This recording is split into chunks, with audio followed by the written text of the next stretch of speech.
A woman who hated love and perfect endings time traveled into a storybook of Cinderella and her Prince Charming as the fairy godmother, and this is what happened. Elise was in her early 30s, hardworking, intelligent, and quietly beautiful. But her heart carried a heavy bitterness toward love and perfect endings.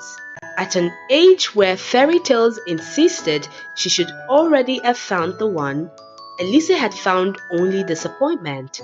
She did have a secret, one she never dared speak aloud. She was in love with her neighbor, Prince. He was charming in the effortless way men in romance novels were written. Kind smile, confident walk, laughter that seemed to belong in sunlight. Elise admired him from a distance, always lowering her head whenever he passed, always quickening her steps, as though love itself might catch her if she slowed down. Why would a man like Prince ever notice her? Elise weighed 150 pounds. Though she was beautiful, she did not see it.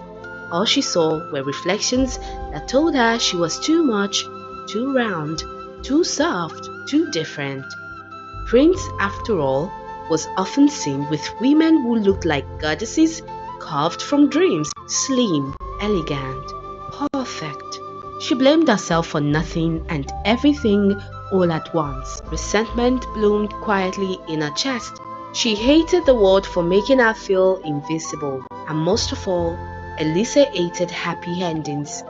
Books were her refuge, tragedies, novels where love failed and endings were sad and realistic. Libraries became her second home, places where heartbreak felt honest. One quiet afternoon, a cheerful female attendant approached her. "We just got a new series in. You'll love them." Elise followed her to the section, only to freeze. Fairy tales. Ariel, Snow White, Rapunzel, Cinderella. Elise picked up the book slowly. Once, long ago, Cinderella had been a favorite before life taught her that glass slippers didn't come in all sizes and princes didn't look twice at girls like her. She scoffed softly.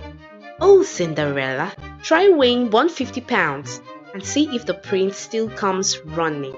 Suddenly, pain struck her head, sharp and overwhelming. The room spun. The book slipped from her fingers. Elise collapsed. Readers rushed towards her, voices rising in alarm. But when they reached the spot, Elise was gone. Only the book lay open on the floor. When Elise opened her eyes again, the world felt wrong. She was sitting on a cobblestone pavement beneath a moonlit sky. Warm tears soaked the fabric of her dress. A young girl knelt before her, face buried in Elise's lap, sobbing uncontrollably. "I can't go to the ball," the girl cried. "They've taken everything away from me."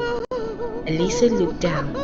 A pumpkin carriage shimmered in the distance. "Cinderella?" Elise screamed. Cinderella screamed too.